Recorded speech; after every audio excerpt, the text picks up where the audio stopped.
Hello and welcome to the Family Brand Podcast. My name is Chris. I'm a husband, a father, and an entrepreneur. My name's Melissa, and I am a wife, mother, former nurse turned real estate investor. And we believe the greatest gift you can give your child is a last name that stands for something. Your last name is your family's brand. If you are a parent who wants to raise your child to know who they are, love who they are, and believe in who they are, this show is for you. We promise to bring you real and authentic conversations with parents and experts who are committed to making their family their life's most important work. This show will help you take a stand for your family and to raise your children by design, not default. Welcome to this week of the Family Brand Podcast. This week I have Corrine Stokoe with me. Welcome, Corinne, to the podcast. Thank you so much. I'm so excited for this. Me too. So Corinne and we actually met in real life probably 3 years ago now on the North Shore of Hawaii.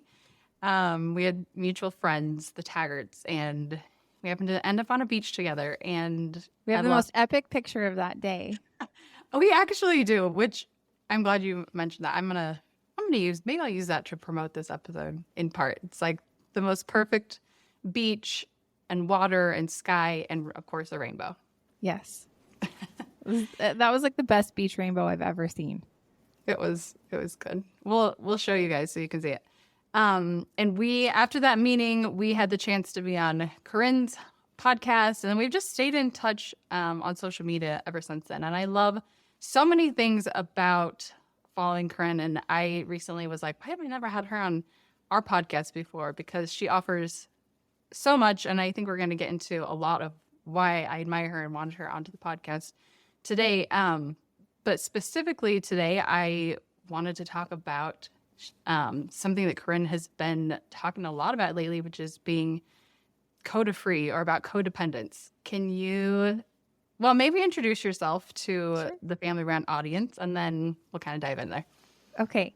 Well, Melissa, it's a delight to be on your podcast, and I love that you and I both had, these awesome mutual friends that have inspired us to do big things with our lives. And that's, with Spencer Taggart, he was kind of, and Katie, they were like the, intersecting point of, I have a friend that calls it points of light. So I love to think about that. But anyway, okay. So me, I am a mom of 5. I live in South Orange County, and my husband and I moved here when we just had one kid 10 years ago. And around that time, I started my blog about a year before that. It's called Mint Arrow, and it's like a fashion deal blog. I still love it. We still blog Monday through Friday. And a couple of years ago, I felt really strongly that I needed to break off and kind of build my own personal brand as well. So I've been working on that and working on sharing some of the things that I feel really passionate about. One of probably the most is codependency, because that's what I did the 12 steps for. My husband is very open about being a recovering pornography addict. And when we started going to 12-step meetings together, at first it was just to fix him, to heal him. And then I realized that I needed the steps to survive, to be able to go on with my life, because his addiction kind of put me in a rock bottom where I just felt like I could not move on with anything. You know how it is when you're so dysfunctional because there's this huge problem or a person with a problem in your life and you feel like you can't do anything. It's like the thing you go to bed thinking about and you wake up thinking about, and you're like trying to shower or make toast and you're just thinking about it all day, every day. That was me. And so codependency, that's kind of what it is feeling like something else or someone else is holding your happiness and you have no control over that. And so what I started teaching people about recently is what I believe is the opposite of codependency, and I call it Coda-free. And we actually trademarked that name. Awesome. But it just means the opposite of codependency, or being free from codependency. And I'm so passionate not only about that, but to just educate people that it's not like this negative, dirty label, or it doesn't make you like a crazy person. We all have codependent tendencies. And I mean, here's one example. Most of us have had a hard time with a decision at some point, and we need like other people to validate it for us. And we need to, ask everybody else what they think before we make a decision. That's codependency right there. So just being more secure with yourself and understanding that you are in charge of your happiness and nobody else. That's really what being code-free is all about. That's really beautiful. And I love that you're sharing more and more about this. When I look back, like in my own journey, I see, when I hear you talking about it online, for example, I'm part of mine and Chris's journey is we were separated and we were headed towards a divorce. And when I look back on that time, I realized that I put so much of my, like who I was and my happiness in not necessarily his hands, but maybe his hands, but something that was outside of me. Right. And I realized and then to even go deeper, I remember because we had two little boys, they were like 18 months old and a newborn. And so much of my life, the past couple of years prior to that, had been all about the needs of other people. Right. And I feel like I almost didn't even know like what I wanted anymore or who I was, because as mothers, it'd been so easy for me to not think about me and what I wanted for so long. Yes. And motherhood's so beautiful, and it can define many of us. For me, I feel like that's part of my identity. But if that's all of your identity, it will catch up to you eventually, because children are not actually a part of you physically. Like, they do move on and have their own lives, and they get to make their own choices, which you have no control over. So it's a thing, I think, for a lot of moms and for a lot of women that, like I said, that catches up to you eventually when your kids grow up. If someone's wondering, like sitting here listening, wondering like, do I have any codependent tendencies, or like, what does that actually look like? How do you suggest that people really examine their lives and really see like, am I living in a healthy place as far as codependency? Right. Well, when you said a minute ago, you had a hard time knowing, what do you like? I always picture Julia Roberts in Runaway Bride, where she's finally at the end of the movie trying all the eggs, because she's like, I've always just liked whatever they like. And then she's like, wait, what kind of eggs do I like? She's eating the scrambled eggs and the over easy and poached eggs and trying to figure it out for herself. So there's one tip, but I think another is, are you only okay when other people are validating you enough?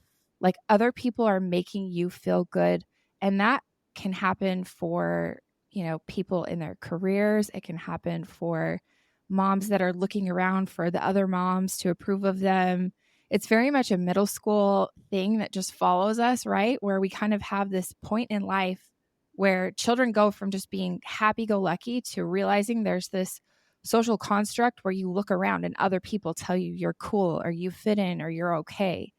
And breaking out of that is a process. And for some people, it's a lot more of a process than for others. But I think if you're catching yourself needing validation from other people, or needing like your own mom to tell you that you're doing a good job as a mom, or you need your husband to approve of the way that you're spending your time, things like that, then there's probably some codependency going on inside of you. I think, though, the most,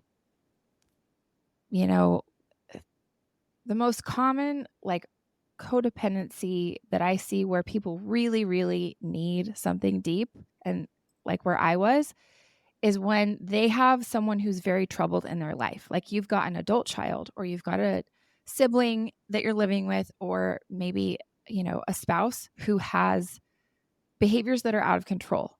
And so you feel like you have to be their savior. You have to jump in and fix it for them. You have to be checking on them, and you have to clean up the messes that they make, or maybe you have to get really angry so that they know that what they're doing is wrong. There's lots of different forms of that. But if there is a person in your life who is on a roller coaster, and when they're having a good day, then you can have a good day. But when they're having a bad day, there's no choice but for you to have a bad day, then you're definitely dealing with some codependency.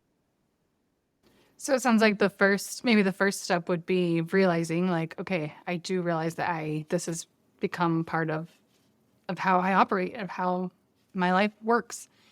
What Where do they go? Where do you go from there after realizing?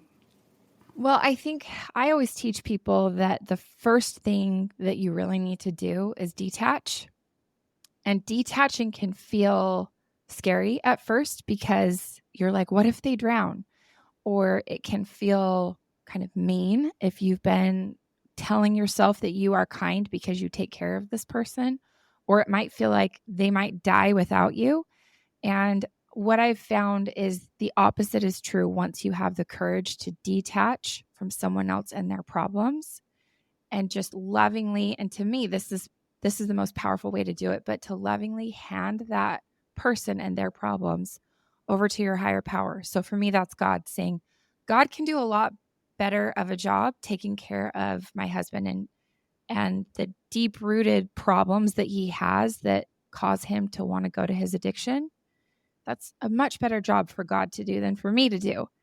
And so if you lovingly detach yourself and hand that problem over to your higher power, that's a really great first step. And if you're not sure how to do it, for me, it was getting down on my knees and just saying, okay, God, like I can't carry this problem anymore and I'm going to give it to you. And it was so powerful and freeing for me.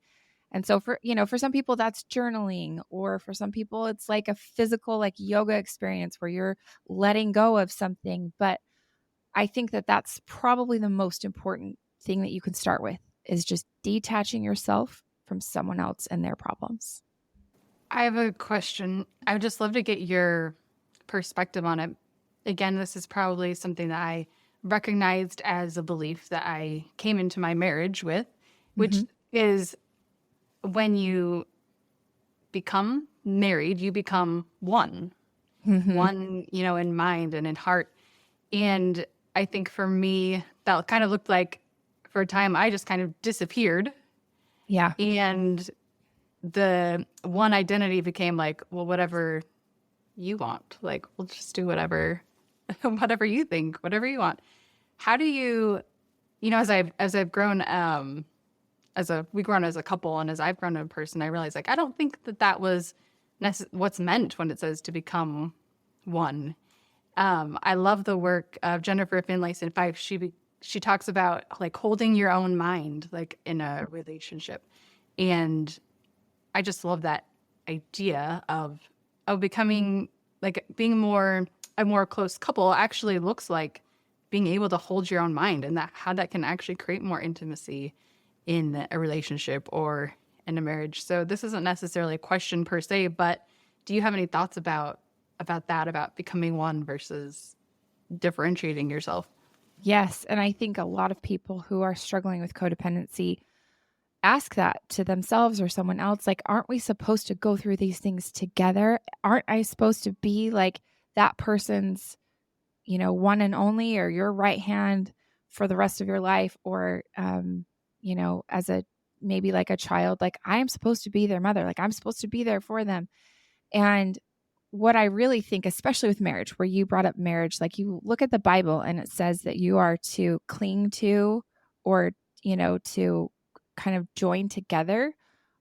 And I know that you said like become one, but I struggled with this too, especially in our faith, where I kind of felt like, and a lot of faiths have this faith tradition where you believe that like there's going to be an afterlife, there's going to be kind of like a how did you live your life, and therefore like where are you going to live, are you going to be able to live with God or not?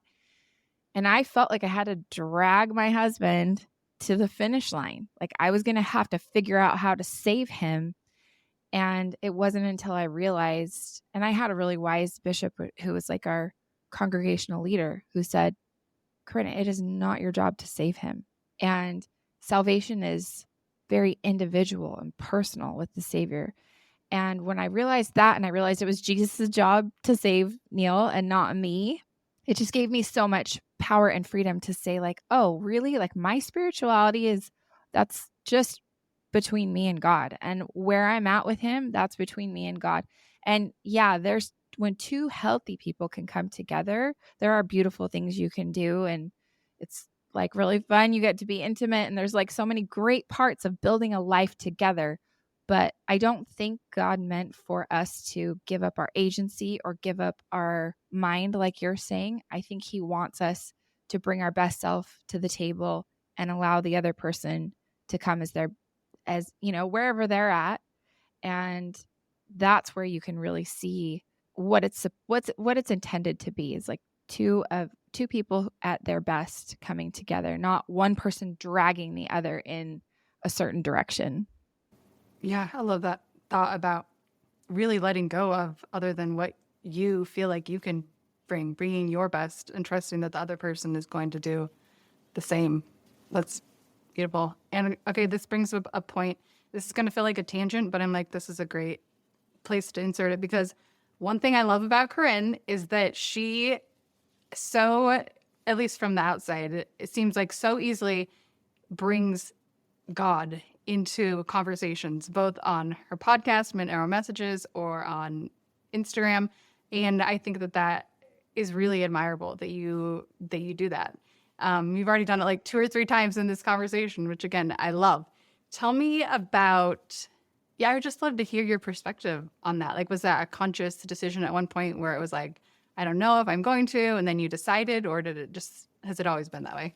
It was definitely a conscious decision. And I have to thank one of my mentors, Greg Trubay, he was the director of media at the time when I met him for our church, the Church of Jesus Christ. And if you're familiar with any of our campaigns, he was behind the first Light the World and the Hear Him campaigns. Like, those were kind of he really was the brainchild for those. And he gave a talk that I listened to where he just said, if everyone in this room, and it was a room full of influencers, YouTubers, podcasters, bloggers, whatever, Instagrammers, and he said, if everyone would share their testimony of the gospel of Jesus Christ, this is the amount of people you could reach. And it was such a high number in the hundreds of millions or whatever, that I walked out of there and said, oh, this is why God gave me this opportunity to be an influencer or have a blog. It's not to sell shoes. Sure, that's fun and we love to do it, but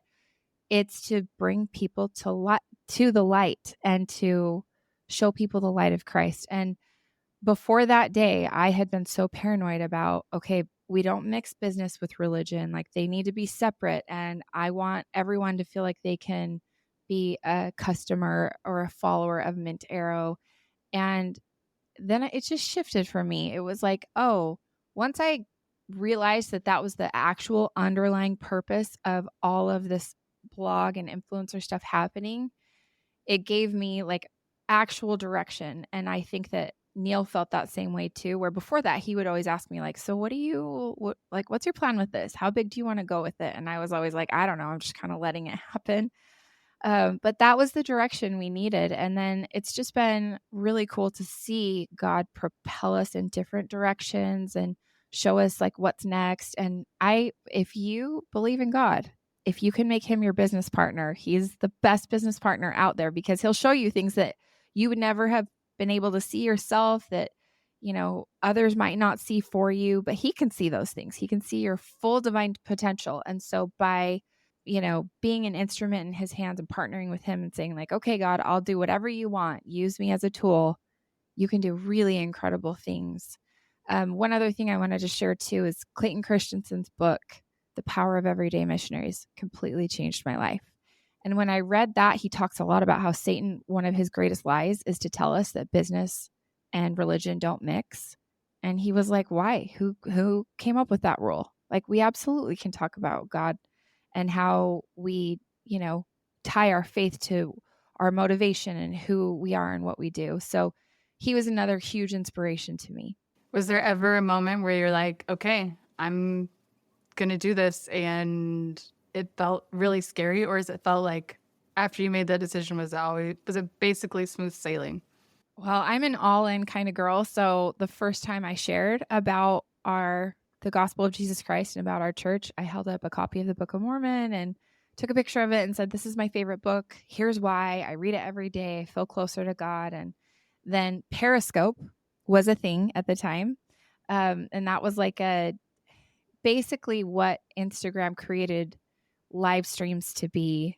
But they had this platform where people would go live, and we had built up a pretty good following of several thousand people. So we went live on Periscope with some missionaries, and I announced like the time that we were going to go live on my Instagram, and we lost 3,000 followers overnight. And that was like pre-algorithm, like, when every follower of yours saw every post that you put up. Mm. And I didn't feel nervous about it. I felt like, you know what? God's going to make it up to us, and it's going to be okay. And it has been over and over so many times where I've been like, oh my gosh, and I want to take the control back myself. And then he says, no, give it back to me and it's all going to be okay. And that's how it works every time.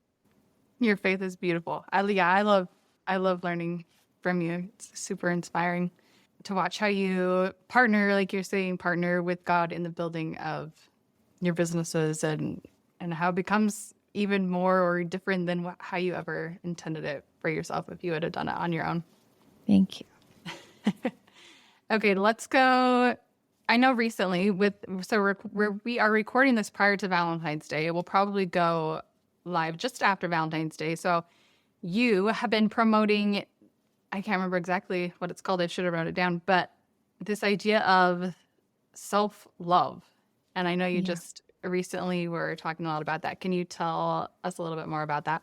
Yes, I taught a self-love seminar last week. We did 4 days in a row of just 20-minute chats about why it's important to have self-love and how to do it.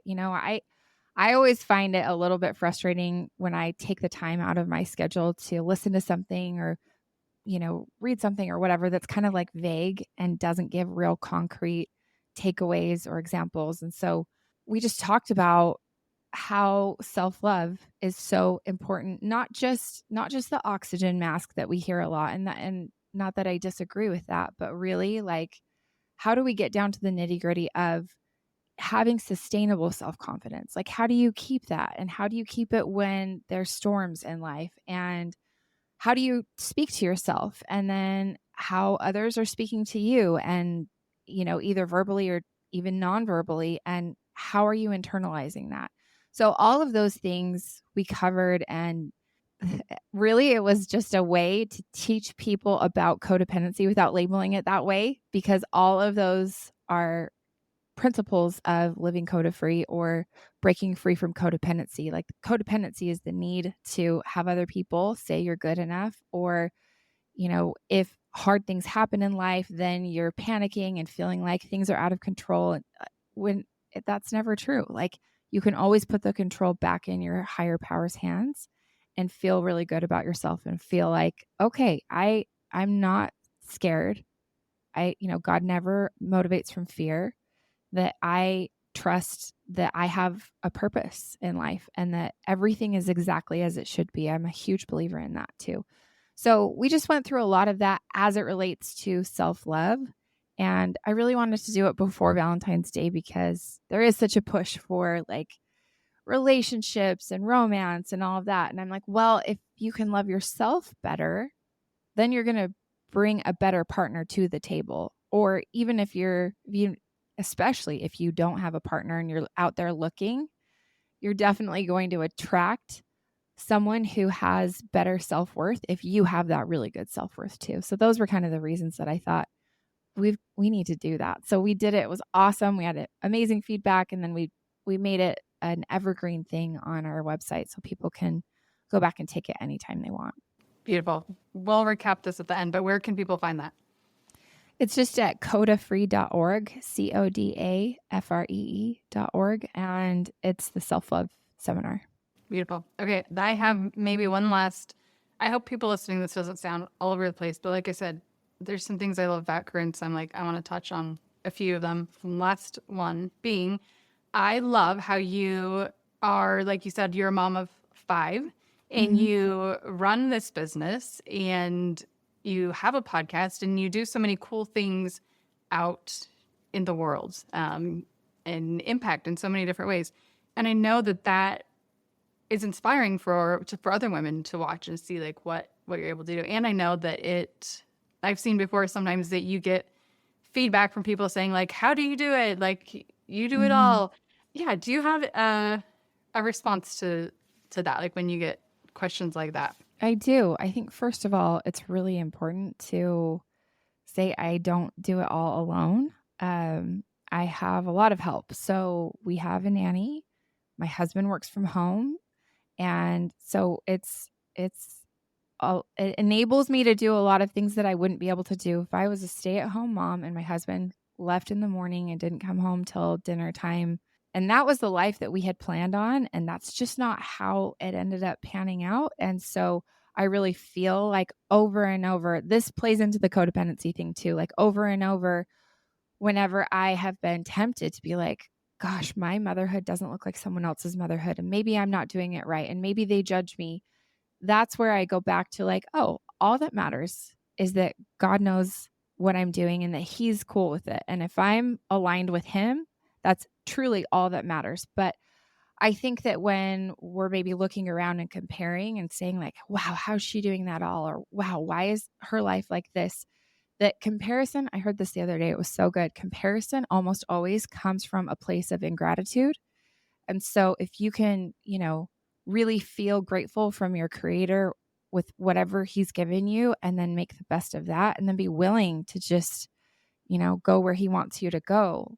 That's where I think really beautiful things can happen. But that journey is so individual, so specific to who you are and what your family looks like and what stage you're in. So we do a lot of things, and that also has been something that I've accepted and love about myself instead of feel shame about it, that I feel better when I'm like ultra overly productive and I'm doing lots of stuff. And for other people, maybe that's not right. Maybe like a more slow paced life is where they really find joy. So, I mean, I just have to always bring it back to like that relationship with God is what's most important in your motherhood, especially because there's such a temptation to look around and see if everybody else thinks you're doing it right. God is the only person that needs to tell you that you're doing it right. Love that. I was talking to a friend the other day about a similar thing, but she's just saying how as she's gotten older, she used to be run so much by like, well, what will my mom think, or what will your mom think, or what will, any of these, insert any other person there. But she was saying the same thing as she's gotten older. It's been a combination of like, it only matters what I think. And if you're doing that in partnership with God, what does he think as well? Yeah. And I have to add one more thing too. I think for a lot of women, there's shame in like getting help or asking for help or hiring help. And for me, I went through that roller coaster too. And with our first Annabelle, well, actually we had 2 kids at this point, but Neil was working from home. I was working from home. He was doing our like an MLM business for us, doTERRA. And then I was doing all my fashion blogging stuff. And we kept putting our kid in front of the TV every time we both had a meeting or we both had something going on. And there was one day where I had a meeting, Neil had a meeting, and we were like, okay, let's turn on a movie. And I did. And then I was getting ready for my call and I looked over at her and it was just this moment where I said, I'm making this about me. And it's my pride that I don't want to hire someone to help watch my child during the day, but really like what's best for her. And so when I made it about that made it a little bit easier. And I just think that if that's something that you can do and it feels right for you, there shouldn't be any shame in having someone else lighten your load or someone else help you or your family. I'm glad you included that. Yeah, that's so good. Okay, I have one last thought that and this is kind of, I hope this doesn't feel like I'm putting you on the spot, but it's something that I saw you respond to on social media several months ago, and I still remember it. It was so good. Talking about comparing yourself to others. A woman had said, she commented on a story or something, and she said, I can't believe you're on a business trip. Like, don't you have a baby? Yeah. And you responded and said, it was so beautiful. So I'm going to, if you don't remember, I'll try and jog your memory and then see if you can remember. But you said something to the effect of like, don't you want women like out making change in the world? Yeah. Yeah. And I really strongly believe in that. I mean, I feel like culturally, I don't feel like this is doctrine in our church, but culturally, I felt like I was taught like a good woman stays at home with her children, and that is the only way. And really what I've come to really love, not just with my own path, but looking around and supporting and seeing so many other women pursue whatever they feel called to do, is that there's so much opportunity for women to make a difference. And they can't do that if they feel like they're, I don't know. There's that, like, yes, family is so important. And yes, you obviously want to be the best mom you can. And it doesn't have to be a this or that. And there are so many women who have so many beautiful talents that the world needs. Like, we don't just want male politicians and male doctors and male lawyers. Like, we want female, feminine energy to help make these cultures and make these decisions and make these advances in the world. So for me, I feel very called to do a lot of things in business that another woman maybe isn't. But I think no matter what, the constant rule should be that we champion women. Like, we champion each other, we cheer each other on, because, it's like the Barbie movie. Otherwise, do we really just want men ruling the whole world? We want women, and we want their voices, and we want them to have a place in the world. Thank you. We're probably about at the end of time, but I would love to, I know we've talked about so many different things today, so I appreciate you being flexible with wherever Absolutely. this went, but I would love to give you maybe the last word. Is there any advice you would give to families or moms listening today? Well, I love what you guys do, where you really help families identify who they want to be and what they want to be about. And that's such a cool thing. And I think that just bringing it back to, what feels right for you, and what do you feel called to do? What do you feel nudged to do? And so many of us feel like we have to quiet those things, or wait till later, or wait till it's a good time. I'm going to tell you right now, there's no good time. There's no perfect time where life is going to align and just be super easy, and you're going to have tons of extra money and extra time, and nothing standing in your way. So I just would encourage you to whatever you feel called to do. And if that's gather women in your neighborhood and start a Bible study, or if it's to do something specific with your family and start a tradition that you haven't started before, or if it's to do something as an entrepreneur, to have the courage to do things that feel right for you and your family, and to not worry about what other people think, to just only worry about what God thinks, because He really is the best business partner, and He sees all the divine potential in you. That's beautiful. Thank you. I really appreciate you coming on today and sharing so much light with us. Okay, so people can find you at codafree.org. We mentioned that earlier. And then on Instagram, I know you have a couple places. Tell us how to find you on Instagram. Yeah, so my personal brand is just my name, CORRINE STOKOE. So Corrine Stokoe. And then we have our blog still, Mint Arrow, where we find great deals on fashion and beauty and fun stuff like that. So I'm on both of those all the time. But if you loved our conversation today, you'll find more of that really on my personal Instagram. Awesome. Go give Corinne a follow. She's one of my favorite Instagrammers. So thank you. Thank you for your time today, and we'll talk to you all next week. Thank you so much for listening to the Family Brand Podcast. To say thank you, we have something really awesome we'd love to share with you. We often hear from families who will tell us that they just feel so overwhelmed because of the demands that are placed on them. They feel like they're constantly being pulled in so many different directions and spread thin, and they're spending time as a family, but they don't feel like it's quality time. They're not really connected, and they want to be more intentional. And we can certainly relate, because we felt like that at one point in our family. And so we created a guide that allowed us to really be more confident around how we spend time as a family, and what we say yes to and what we say no to. And it's just brought so much more peace into our home. It's made our lives so much more simple, and we want to share it with you. So if you go to familybrand.com/free, you can download the How to Take Back Your Family's Time guide, and I can promise you it'll give you more confidence and more peace in your life and in your family. One last thing, we feel so inspired when we hear from families that we are making a difference for them. We would love it if you would leave us a 5-star rating and a review on the podcast so we can reach even more amazing families. We truly believe that the way we change the world is one family at a time.